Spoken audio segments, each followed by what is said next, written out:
começou naquela quinta-feira, 11 de dezembro de 1952. Na cidade de Bergen, na Noruega, eu estava orando a Deus pela manhã em casa de um irmão na fé. Fiquei muito comovido. Veio-me uma revelação tão nítida como se eu a tivesse lido de um livro ou de um jornal. Naquela época eu não tinha em meus pensamentos algo especial que me chamasse a atenção sobre arrebatamento. Naquele momento senti que deveria escrever o que estava presenciando, mas quase não a considerei como revelação de Deus. Pensava tratar-se de um fruto de minha própria imaginação. Procurei esquecer escapando aqueles pensamentos, mas faltou-me tranquilidade. E para resolver o dilema, orei a Deus. Senhor, não posso me lembrar de tudo, mas se for de tua vontade, revela-me novamente e eu publicarei esse acontecimento.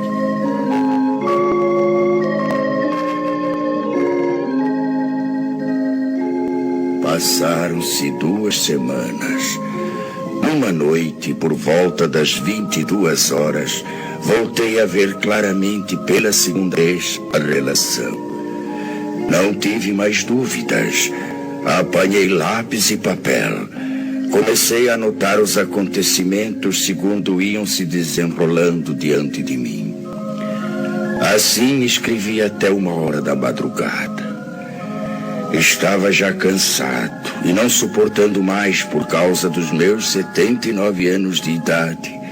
Orei a Deus pedindo que me deixasse descansar e que, se fosse de sua vontade que eu escrevesse tudo aquilo, que me permitisse ter a continuação da revelação no dia seguinte. E fui me deitar, logo adormecendo.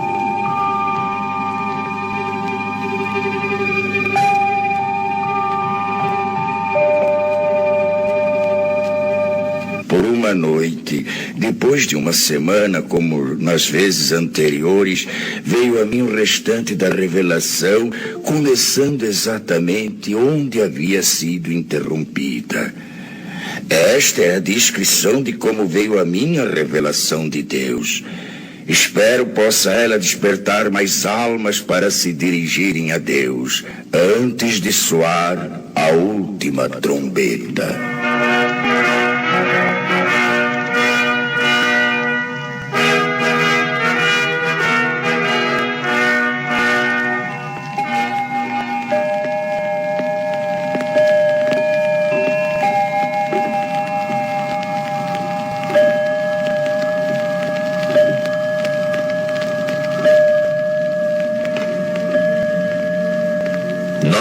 Da manhã. A esposa de André, sozinha em sua casa, escuta um programa radiofônico especial para crianças.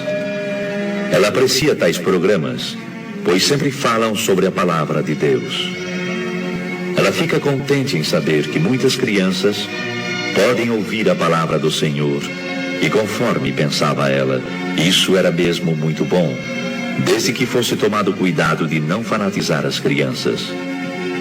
5 minutos depois, o programa é cortado bruscamente para uma notícia de última hora.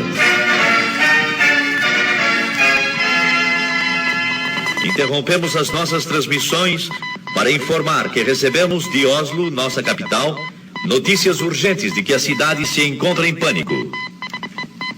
E atenção para mais este informe. Oslo, urgente.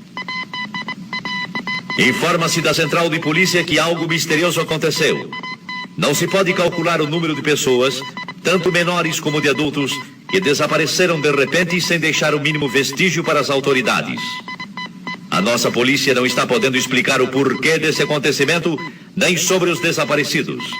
Trata-se de um número incalculável e solicita que em cada família, onde se note a falta de alguém, seja feita notificação urgente ao posto policial mais próximo, dando minúcias e circunstâncias ligadas ao desaparecimento para se facilitar o trabalho das autoridades, a fim de que possam desvendar este mistério. Mais este informe ainda. Oslo, urgentíssimo. À medida que passam os minutos, surgem novas notícias, cada uma mais extraordinária do que as outras. Da praça central desta cidade, muitos comerciantes, em meio aos seus afazeres, servindo a freguesia, desapareceram.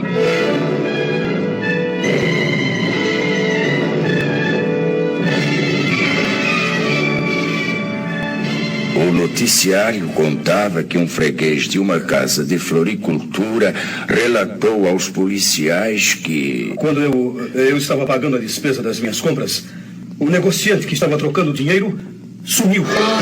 Sumiu sim, senhores. Sumiu e não se sabe para onde. Eu notei apenas que ouvi umas palavras semelhantes a Glória a Jesus! Glória a Jesus! Glória a Jesus! Então eu não vi mais o negociante. Eu cheguei a esfregar os olhos. Aquilo era inacreditável. Tudo então parecia só uma leve neblina. Mas eu não tinha mais nada para ver.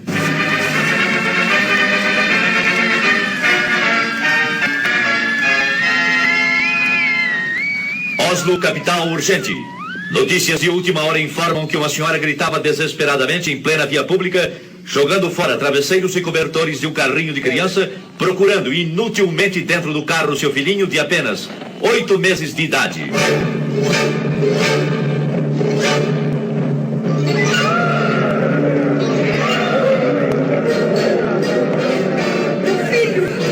Meu filhinho!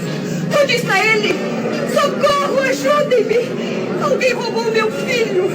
Ele estava há pouco deitadinho dentro do carro e já não está mais! Socorro! Meu filhinho desapareceu! Onde está a polícia? A polícia, entretanto, estava lá. Para quê? Que poderia fazer? Não é este o primeiro caso, senhoras e senhores ouvintes. De todos os lados surgem pessoas clamando pela ação policial, solicitando auxílio nas buscas de gente desaparecida.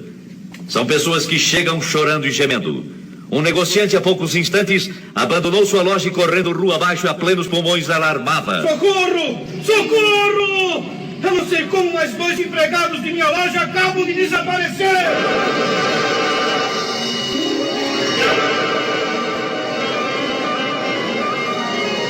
São alarmantes, senhoras e senhores ouvintes, as notícias que, além de Oslo, nossa capital, chegam também de Estocolmo, capital da Suécia, e também de Copenhague, na Dinamarca, e de Helsinki, capital da Finlândia.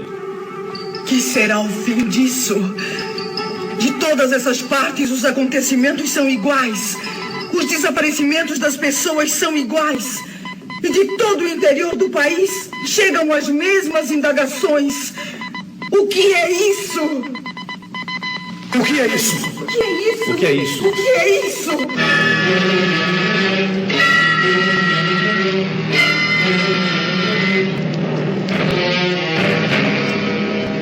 A esposa do Sr. André, impressionada com tais acontecimentos, pergunta-se, temerosa e aflita: Pode ser isto que está acontecendo? Oh, Senhor Deus, ajuda-me a compreender. Resoluta, vai à porta da rua de sua casa. Olha preocupada para fora. Tudo na vizinhança sempre foi calmo. Nem bem chegou ali, e então... O que se passa? Mas aquela é a senhora Hallam, que vem vindo desesperada chamar pela Ruth. A senhora não viu alguma pessoa desconhecida passar por aqui? Não vi. Por quê? Eu estou tão desesperada. O que aconteceu? Alguém roubou Ruth, minha filhinha. A minha querida Rutinha. Mas onde é que ela estava, senhora? Não a encontro mais. E há poucos momentos ela estava sentada na escada enquanto eu cuidava do jardim. Tive que ficar espantada quando, olhando para ela, não a vi mais. Mas como? Apenas então notei como que um vulto rápido se via pela parede. Olhei para os lados, para cima, e não a vi mais. O que é isso? Não sei mais o... Oh, Deus, me ajude a encontrar minha filha. Ruth, minha filha! Onde está minha filha? O que foi feito dela? Eu quero a minha Ruth! Era ela. Ruth! Pobre senhora Hallam, está sofrendo. Estou perplexa com este acontecido. E é igualzinho ao que o rádio está anunciando. Hã? Acho que aqui... É o meu marido, sim. Eu andei e vem vindo apressado como que volta a casa. O que aconteceu, André? Você chegando em casa a esta hora, tão cedo? São apenas 9:30 da manhã. Oh, minha querida esposa, eu nem sei como lhe explicar. O que foi que houve? Algo muito estranho está acontecendo. Muito estranho? Lá na oficina a confusão é geral. Por quê? Ninguém entende mais nada. De um momento para o outro, alguns colegas desapareceram. O quê? Como se tivesse combinado, entende? Desapareceram sem nenhum aviso. As máquinas estão paradas. O que é isto, meu Deus? Como é que pode, André? Nós pensamos primeiramente em tratar-se de algum desastre. E então começamos a procurar pelos colegas. E nada? Não encontramos nem vestígios deles. Absolutamente nada, André. Absolutamente. E enquanto estávamos a nos entreolhar uns para os outros, ficamos espantados. Quem? Com o que, André? Um dos colegas nossos começou a gritar e a chorar. Era justamente aquele companheiro que sempre dizia ser crente em Jesus e ia constantemente à igreja. O que é que ele dizia? Falava desta maneira: agora sim. Agora foi. Já não há mais jeito. Ah, como é triste. O que farei agora? Foi Jesus. Sim, foi ele que veio buscar o seu povo e eu fui exilado. Que farei? E então caía num pranto desesperado. Você, André. Eu lhe disse para que se calasse, que não falasse tolices. Mas qual? Ele continuou a gritar e eram horríveis os seus gritos. É inacreditável. Enquanto ele continuava a gritar, tivemos a nossa atenção voltada para os outros que ficaram nas mesmas condições. E exatamente por esse motivo, nós deixamos o serviço e agora estamos aguardando notícias. O rádio continua a informar sobre esses desaparecimentos inexplicáveis. Desde as 9 horas da manhã, André, que são notícias e mais notícias sobre pessoas que em desespero telefonam para a polícia. E todas as respostas são desoladoras. As autoridades não podem fazer nada senão aguardar. Sabe, André? O quê? Chegam também pelo rádio notícias de alto mar, dizendo sobre passageiros e tripulantes que desapareceram misteriosamente.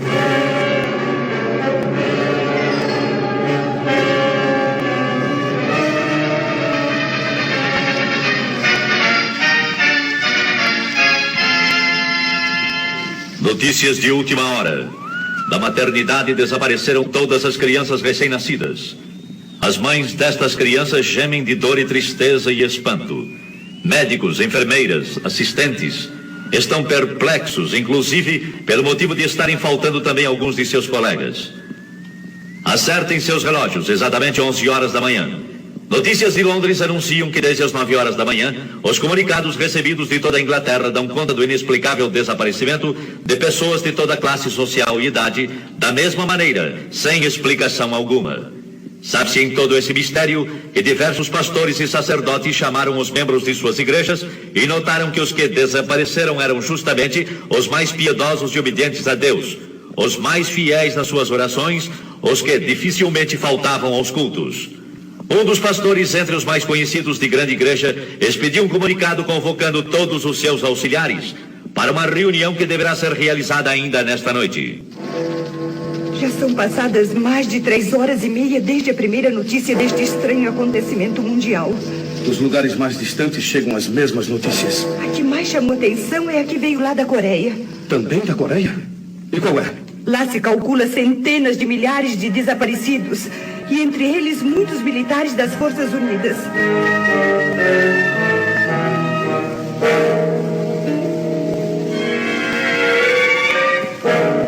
É totalmente impossível descrever o que se tem passado nas últimas horas.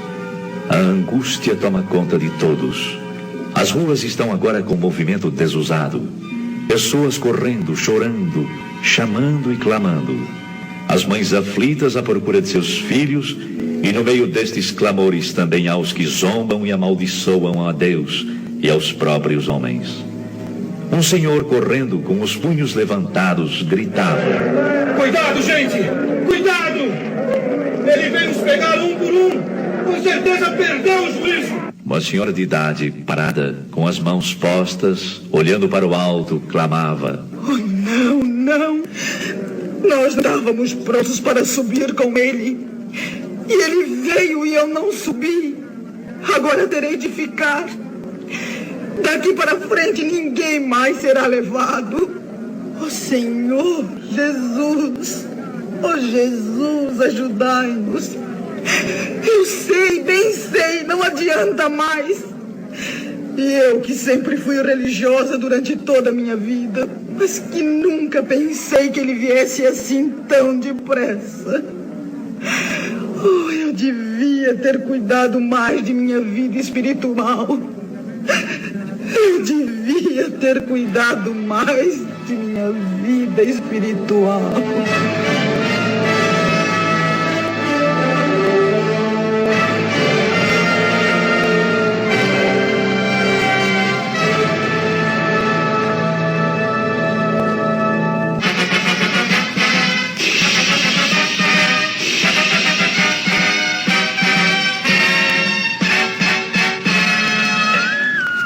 Com informações recém-chegadas, informamos as senhoras e senhores ouvintes que das estradas de ferro chegam-nos notícias de que não houve propriamente nenhum desastre, mas são muitas as composições paradas, algumas até sem os seus respectivos condutores. Todas as buscas feitas têm resultado em vão. Há também passageiros que desapareceram. É o mesmo nas estradas de rodagem. Alguns jornais da tarde não entraram em circulação.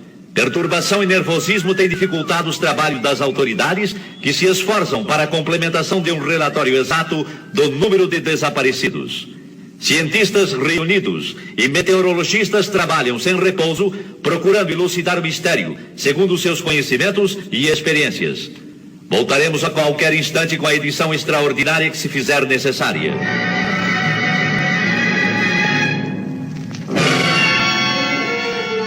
Lá dos Estados Unidos da América do Norte chegam também notícias, primeiramente dos estados do leste. E que dizem elas? O fenômeno é o mesmo como aqui na Noruega. Lá aconteceram desastres graves, com perdas de muitas vidas. Os jornais prometem dar informações mais claras sobre tais acontecimentos nas edições de amanhã. Vamos aguardar agora o noticiário radiofônico das 20 horas.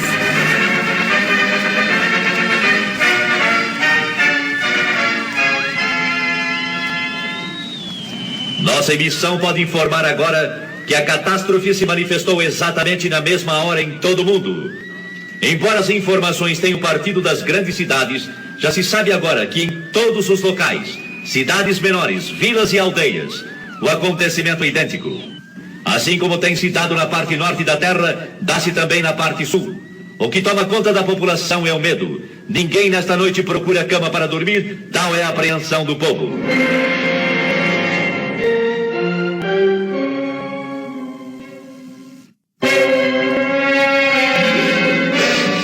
São histéricas as discussões nas ruas por causa de parentes e amigos desaparecidos. Eu sei, eu bem sei. Entre a confusão, suscita-se no meio do povo que tais acontecimentos devem ter qualquer relação com os crentes ou com os evangélicos. Ou ainda, como costumo dizer, com os religiosos. Se é assim, como é que se explica agora? Cada pessoa que possuía parentes evangélicos, justamente aqueles que eram os mais fanáticos ou mais fervorosos, são os que desapareceram. Um senhor que trabalha numa cervejaria falou: eu creio que tudo isto tem qualquer coisa com os crentes. Pois conheço um senhor de nome Hans Rosen, e ele sempre esteve em meu serviço pregando a palavra de Deus. Volta e meia ele dizia que Jesus viria breve para levá-lo, juntamente com os que acreditam no poder de Deus. E agora acabo de ter notícias que ele também não se encontra mais aqui. E tais palavras foram confirmadas? Foram, exatamente. Um outro homem também falou. É verdade. Nós tínhamos como colega uma pessoa que falava a mesma coisa. E agora o seu nome também está na lista dos desaparecidos. E na tal de reunião onde você estava por acaso, alguém protestou? É claro que sim. Alguém disse em voz alta: é necessário que as autoridades proíbam agora a leitura da Bíblia em reuniões cristãs, para que assim evitemos que novamente aconteça o mesmo. E em resposta a essas palavras? Em resposta a elas, o senhor disse: não há mais... Nunca mais vai acontecer coisa igual. Esses crentes que nós chamávamos fanáticos tinham razão. Eles nos falaram de Cristo e esperam a volta de Jesus para buscá-los. Ai de nós, meu povo, que não demos atenção para eles. Com eles estaríamos melhor do que sendo obrigados a ficar nesse caos que já começou. E que digo mais, vai ser pior. Palavras essas que me causam profunda comoção, acredite. Um outro cidadão protestou com veemência dizendo: você está acreditando naquelas bobagens? Por que então não fez companhia a eles quando eles sumiram? E o senhor, que respondeu? Calmo e seguro respondeu: sim, Se eu tivesse obedecido aos ensinamentos que eles davam a respeito de Jesus, eu não estaria aqui. Mas é tarde. Agora é tarde. Acabando de dizer isso, retirou-se pesaroso enquanto um sujeito do grupo gritava: você e todos que pensaram assim só merecem uma coisa: a forca! Fora com essa bobagem de cristianismo!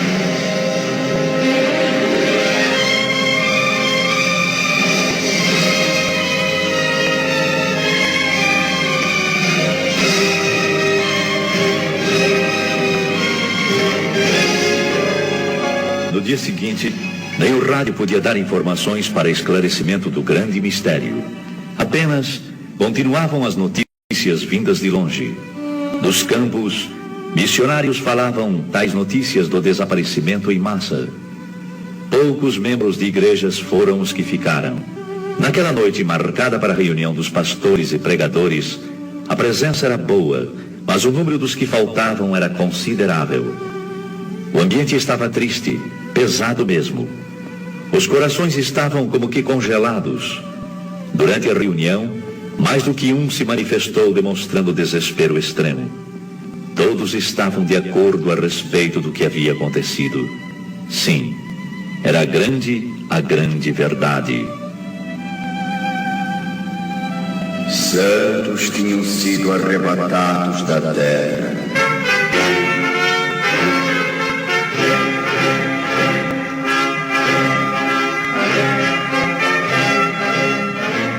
A noiva de Cristo foi levada ao céu.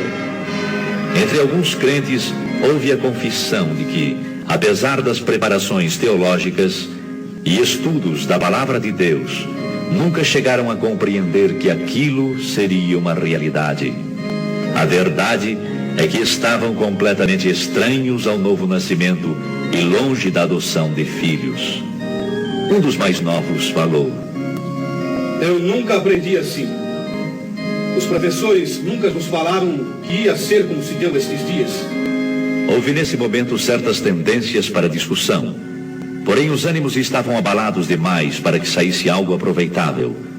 E um jornalista presente escreveu: a conclusão dos crentes que ficaram é a seguinte: o que se passou nestes dias, sem dúvida, foi o que está predito na Bíblia Sagrada, ou como está escrito sobre a assunção da noiva, ou que Jesus levou os seus.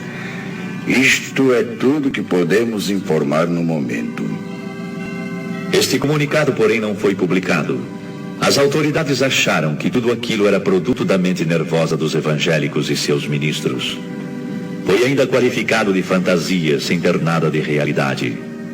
Depois de um acontecimento de envergadura, qualquer pronunciamento de esclarecimento só poderia ser dado pelo governo. E se for provado que tem relação com a religião cristã, o primeiro passo deve ser o do fechamento das igrejas e outros lugares de pregações evangélicas, até que o caso seja devidamente esclarecido. Mas já não se trata de caso nacional, e sim de internacional. No campo religioso, nas igrejas, o ambiente geral é de tristeza. Mas no domingo todas as igrejas e templos estavam repletas. Em certas igrejas não havia pastor. E aqueles que nunca faltavam nos cultos estavam ausentes. Muitas igrejas estão com um número muito reduzido de membros. E em lugar dos crentes estavam aqueles que anteriormente haviam desprezado as mensagens. Eu vi que o povo estava ansioso para conhecer a palavra. Mas a Bíblia era como um livro selado. Um senhor procurou ler, mas disse: eu estou vendo as letras, mas não compreendo nada. E deu o livro a outra pessoa que respondeu da mesma maneira. Bastou isso para que todos os presentes começassem a chorar e a gemer.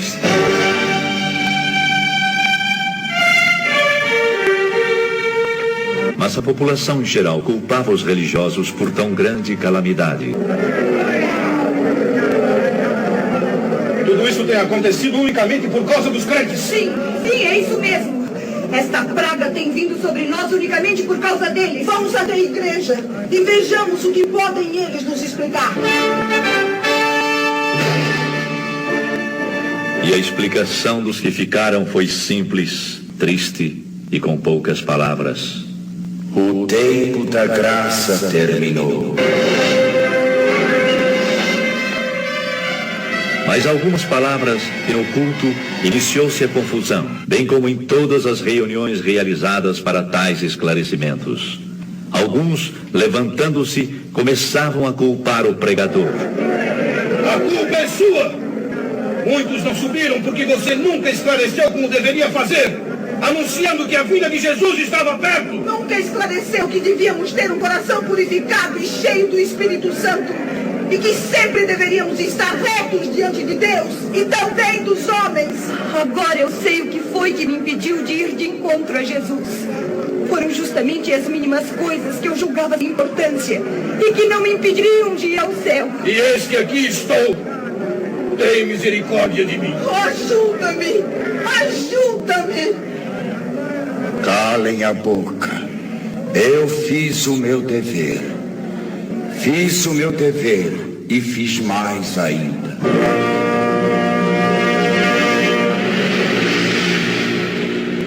Uns gritavam de raiva e horror, outros choravam e clamavam. Era inútil. A porta estava fechada para sempre. Não adiantava bater e dizer que tinham comido na presença do Senhor, que oravam, que eram obedientes. Não havia mais oportunidade. É quase impossível descrever os dias que se seguiram. Expectativa terrível, sofrimento sem par manifestou-se em todos. E foram lembrados os convites feitos pelos pastores e o desprezo com que receberam esses convites. Muitos que eram chamados de crentes, agora compreendiam que a fé que professavam consistia apenas em palavras ocas e frases costumeiras. Alguns iam às igrejas apenas para acompanhar amigos. Outros, porque gostavam de cantar no coro, tocar instrumentos e outros interesses, sem possuírem o verdadeiro desejo de ouvir e obedecer a palavra de Deus. Não eram nascidos de novo, nem tinham o selo da promessa, nem a Para certas pessoas, a igreja é uma sociedade, um local para passarem as horas vagas. Mas agora estes mesmos clamaram: Senhor, abre-nos a porta.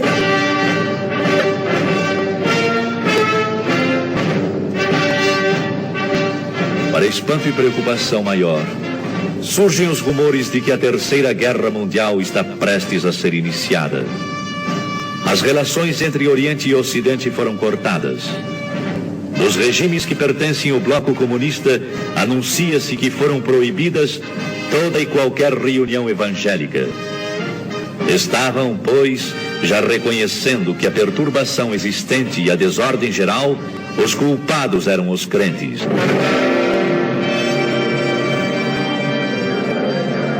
Maior confusão, é anunciado que está em vigor a pena capital para todo aquele que pronunciar o nome de Jesus. Então é chegada a hora de varrer sobre a terra a praga chamada cristianismo. Morte certa também para os que guardam em sua casa alguma coisa que faça lembrar de Jesus Cristo e seus ensinamentos.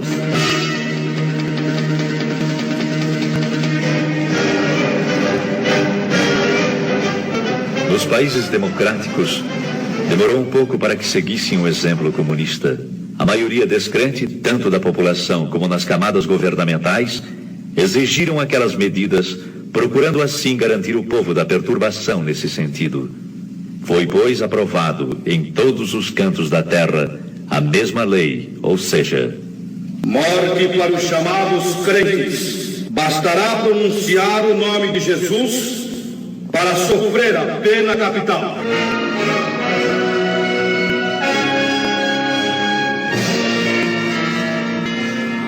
E com estes acontecimentos, inicia-se a época mais terrível da história humana. Uma grande parte dos crentes que ficaram, continuando a clamar o nome do Senhor Jesus e não obedecendo às autoridades, foram presos e julgados ditatorialmente. Só escapariam se aceitem as condições impostas pelas autoridades.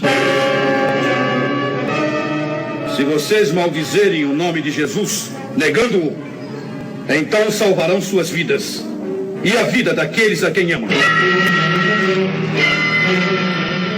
Para a perplexidade das autoridades, milhares ficaram firmes no propósito de testificarem que eram de Jesus e não o negariam, qualquer que fosse o resultado.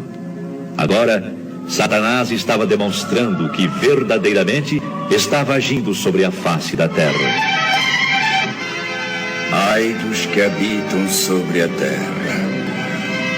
Uma parte grande desses novos crentes não resistiram às ameaças e aflições. Negaram a fé. Negaram o Cristo. O mundo inteiro está no maligno. Todo o mundo jaz no maligno. As nações chegaram neste momento a ter uma só ideia e a colocá-la em prática.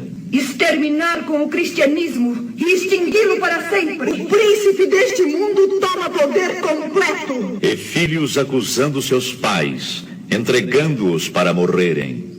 E assim a Escritura, segundo São Lucas 21:16, se cumpriu quando diz: E até pelos pais, irmãos, parentes e amigos sereis entregues e matarão alguns de vós, e por todos sereis aborrecidos por amor do meu nome. Faltam palavras para as demais cenas horrendas que se desenrolaram, mas no livro do Apocalipse, Deus revelou os ais e as pragas que hão de vir.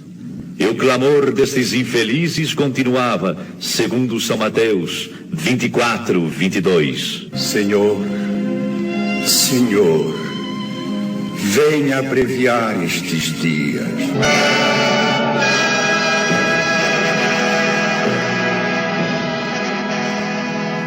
E assim termina a descrição da revelação que a mim veio quando me encontrava no dia 11 de dezembro de 1952 em Bergen, na Noruega.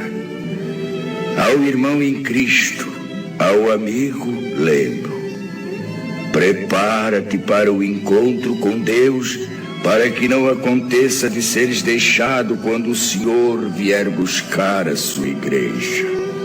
A noiva hoje mesmo procura a face do Todo-Poderoso e pede, com o coração quebrantado e contrito, que a graça e a luz te sejam concedidas pelo Espírito Santo. Amigo, enquanto estamos no dia chamado hoje, a oportunidade de aceitares as grandes verdades e obedecê-las. Ainda hoje, irmão, podes ser selado junto com os que pertencem ao Senhor Jesus Cristo. Ele virá. Aguarda. Ele virá num abrir e fechar de olhos, arrebatar a sua igreja. Cuidado. Esta é a grande verdade. A última trombeta soará.